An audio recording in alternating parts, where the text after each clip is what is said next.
Good evening everyone. आज करते हैं सैलिनिटी ऑफ सी वाटर। तो सबसे पहले देखते हैं कि सैलिनिटी होता क्या है। As the name indicate, salinity किससे डिराइव किया है? सलाइन। सलाइन का मतलब ही क्या होता है? सॉल्ट। यानी कि जो डिजॉल्व सॉल्ट्स हैं किसमें? सी वाटर में, उनको कहेंगे सैलिनिटी। ठीक है, यानी कि presence of dissolve salts in sea water. अगर हम इसकी डेफिनेशन देखें कि सैलिनिटी की जो है डेफिनेशन वो क्या होती है? This is ratio, ratio between किसके बीच में? जो weight of dissolve salts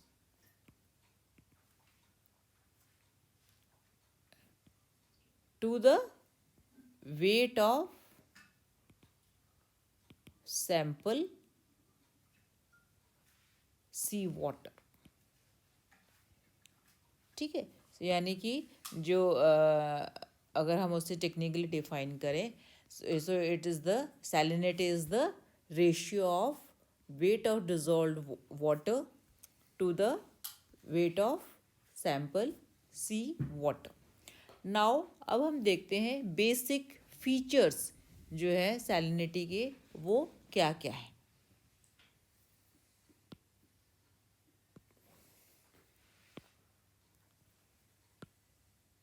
The basic features are, we will take one by one. First one, if you see, the first feature is that whatever dissolved substances are, they are included in salinity. यानी कि जो भी dissolve salts हैं या dissolve substances हैं सी water में, वो जो है सैलिनिटी को डिनोट करते हैं। दूसरा ये है कि जो भी मटेरियल डिजॉल्व है, it should have properties of salt. यानी कि अगर हम सी वाटर में से सॉल्ट सेपरेट करें, that should have properties of solid. ऐसा नहीं है कि कोई लिक्विड डाल के हम उसमें सैलिनिटी इंक्रीज कर रहे हैं या सैलिनिटी उसमें इंट्रोड्यूस कर रहे हैं, नहीं, it should be solid in nature. Third property is, if you see कि जो सॉल्ट है ना, उसमें इट शुड पजेस सॉल्युबिलिटी। इसका मतलब क्या हुआ कि वो जो सॉल्ट है वो इजीली डिज़ोल्व हो जाए सी वाटर में। ये ऐसा ना हो कि या तो कई बार क्या होता है, अगर कोई चीज़ डिज़ोल्व नहीं तो वो सस्पेंडेड रहती है या नीचे सेडिमेंट की तरह सेटल हो जाती है, नहीं, it should thoroughly uniformly dissolve in the sea water. ठीक है, नेक्स्ट प्रॉपर्टीज, जैसे हम सैलिनिटी बोल रहे हैं, सैलिनिटी का मतलब जो है कि क्या है कि डिजॉल्व सॉल्ट्स। और ये डिजॉल्व सॉल्ट्स जो हैं, if you see, they can be in river water also, isn't it? They can be in sea water also, they can be in lake water also, isn't it? तो salinity, just simply salinity doesn't mean dissolved salts in sea water. No, when we say salinity of sea water, that means we are talking about dissolved salts in sea water. तो यानी कि salinity एक general term है, और जो you never know, fresh water में भी बहुत सारे सॉल्ट्स डिजॉल्व होते हैं। तो अगर हम स्पेसिफाई करें सैलिनिटी ऑफ सी वाटर, तभी हम सी वाटर की बहुत बात कर रहे हैं। तो एक next is, if you see कि जो एवरेज सैलिनिटी होती है ना सी वाटर की, वो होती है 3.5%। इसका मतलब क्या है? यानी कि 3.5 ग्राम्स ऑफ सॉल्ट पर 100 ml ऑफ वाटर। ठीक है, अब क्या है कि इसको हम यू कैन से इसको पॉइंट में ना करके अगर हम होल वैल्यू में करें, we call it as 35, you can say parts पर 1000। इसका मतलब क्या हुआ कि 35 ग्राम्स ऑफ सॉल्ट पर 1000 ml ऑफ सी वाटर।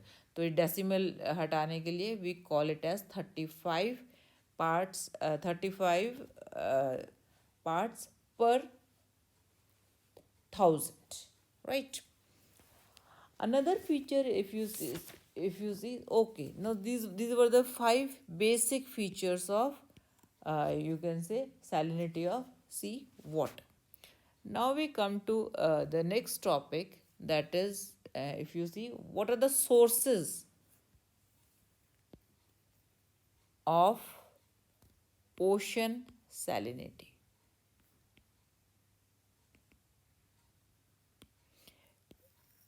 कि ओशन में सलाइन या डिजॉल्व सॉल्ट्स आते कहाँ से हैं? First one is chemical weathering.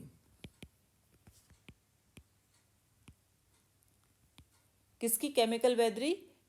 Chemical weathering of continental rocks. See, weathering का मतलब देखा जाए तो क्या है कि क्या होता है कि यू कैन से सन या एयर या विंड की वजह से अगर किसी चीज़ की अपीयरेंस में चेंज आता है, we call it as weathering. अब क्या होता है कि जो रॉक्स वगैरह हैं, these rocks, due to the action of sun, air or wind, they undergo so many, chemical reactions. और वो केमिकल रिएक्शंस कौन कौन से होते हैं? वो दे can B carbonation, they can be oxidation, they can undergo solution, they may undergo dehydration, right? बहुत सारे केमिकल रिएक्शंस अक्कर होते हैं ड्यू टू वेदरिंग. हाइड्रोलिसिस भी होता है, चिलेशन भी होता है, राइट? सो इन एक्शन की वजह से क्या होता है कि जो मटेरियल है, वो ये जो मटेरियल है जो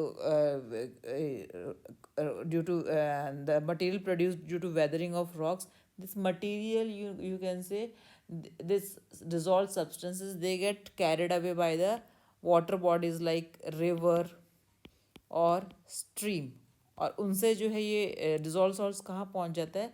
सी वाटर में. ठीक है, तो पहला सोर्स क्या हो गया? Chemical weathering of continental rocks. Second source of dissolved salts is degassing by the earth.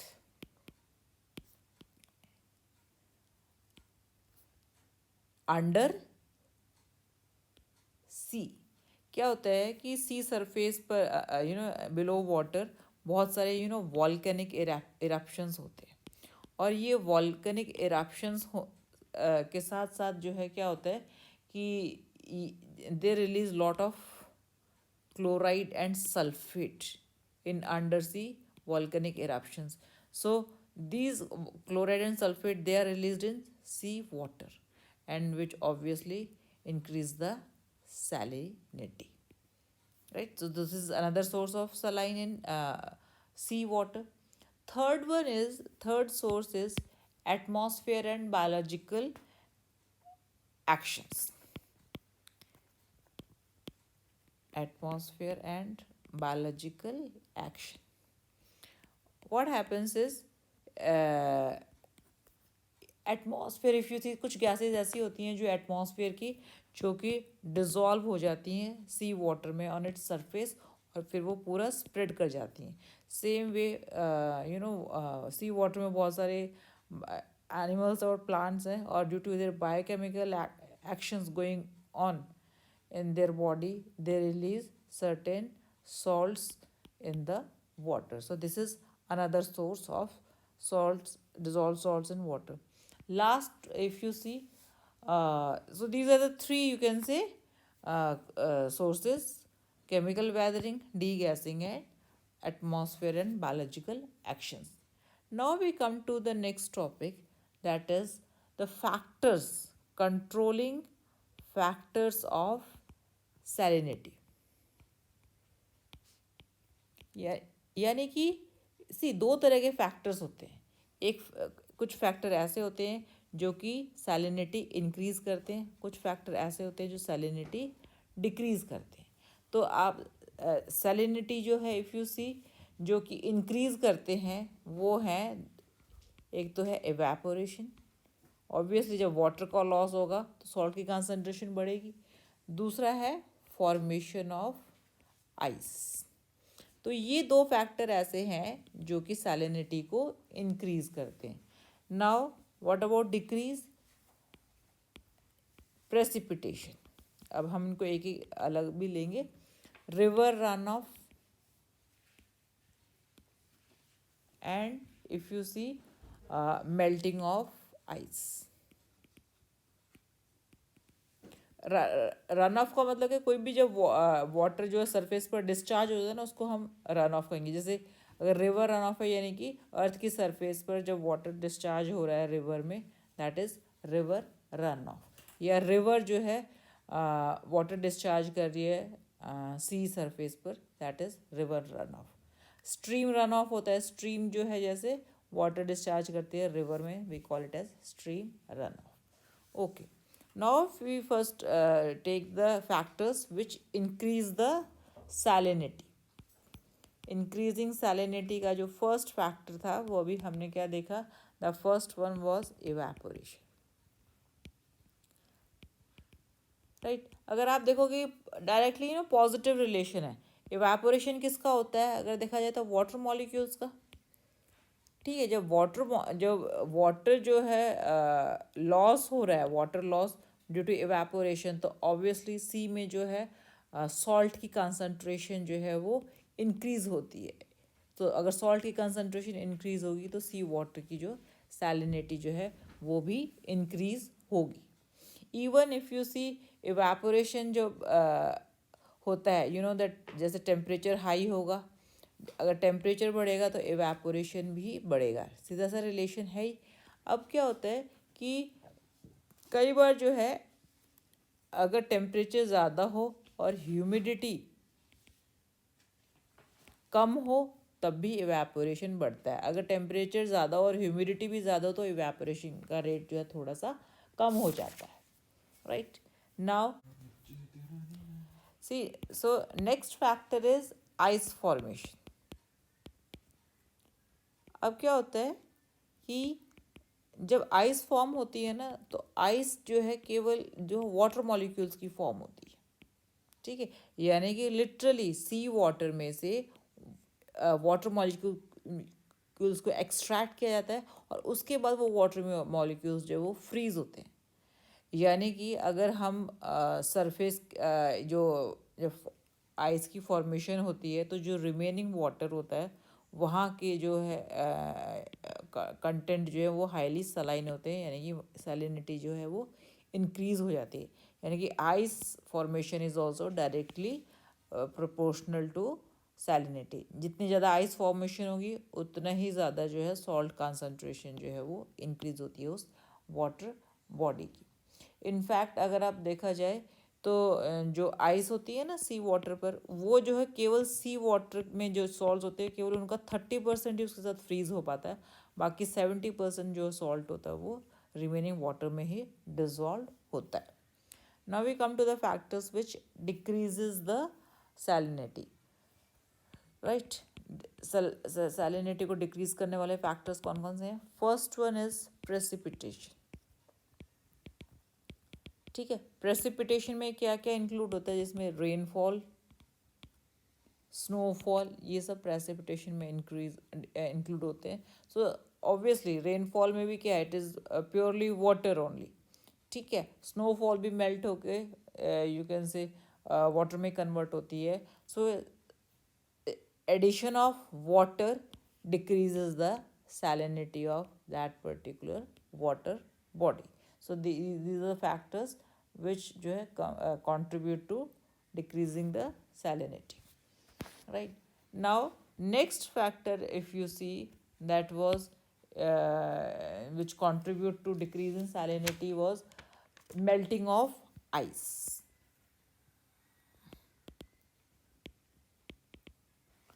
ठीक है। जैसे पोलर रीजन में if you see most of the water is in the form of snow और glaciers. So from these polar regions, when these glaciers when they get carried away to temperate areas, और you can say equators. Equator पर तो चलो बाद में आते हैं, पहले टेम्परेट में आते हैं। तो वहाँ पर आप ये क्या हो गई, बड़े बड़े जो आइस चंक्स आते हैं जब वो मेल्ट करते हैं, they decrease the salinity of sea water, because obviously ice जो है जो है it keeps trapped water molecules in them. So more the ice, more will be the concentration of water, less will be the salinity, right? Third factor contributing to decreasing the of salinity is river runoff, right? देखो जैसे जैसे अब आप जो है, although river water also contain dissolved salts in them, but still the concentration of salt in them is very less as compared to sea water. So जो है वो areas, particularly at the regions where the rivers, you can say they meet the oceans, वहाँ पर अगर आप देखोगे तो जो वाटर जो है वो कम लेस सॉल्टी होता है, because of the fresh water being added to oceans.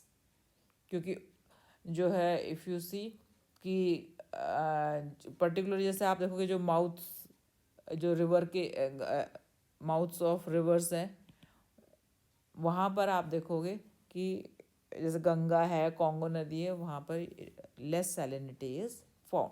So these are the various factors which decrease the salinity. Now अगर हम देखेंगे तो इसका सिग्निफिकेंस क्या है, what is the significance of salinity, इसकी क्या इम्पोर्टेंस है, हम इसको why we are how much it affects us.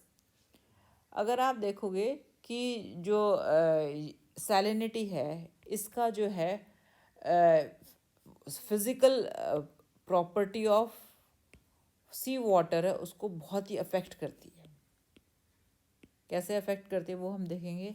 अगर आप देखोगे कि जो सी वाटर का जो फ्रीजिंग पॉइंट है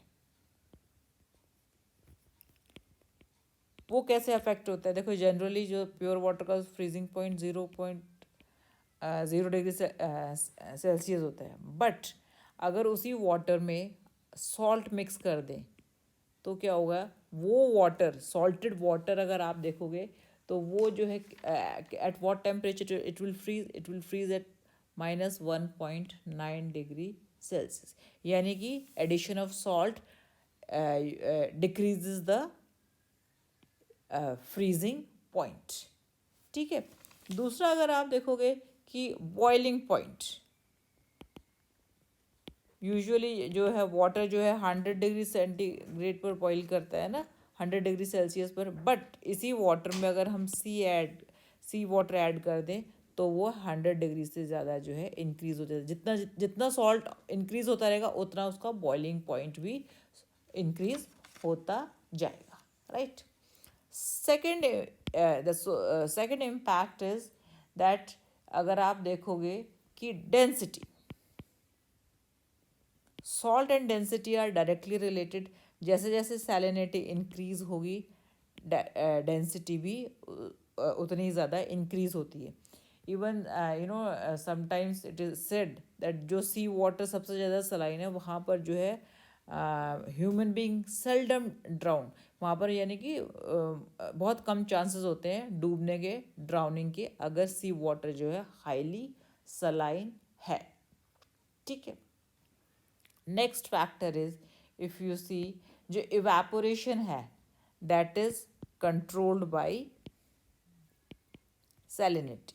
Evaporation is controlled by salinity of the oceans, क्योंकि सॉल्ट्स जो हैं क्या करते हैं, इवेपोरेशन को लो करते हैं। Rate of evaporation decreases with the addition of salts, right. यानी कि more evaporation, volume of the sea water increases and hence more concentration of salt it increases, यानी कि salinity जो है वो increase हो जाती है, राइट। सो और जितनी salinity increase होगी उतना evaporation जो है वो decrease होगा। फोर्थ इम्पैक्ट इज, अगर आप देखोगे कि अलग सी में अलग अलग एरियाज में जो सैलिनिटी है वो अलग अलग होती है, यानी कि स्पेशियल वेरिएशन बोलेंगे।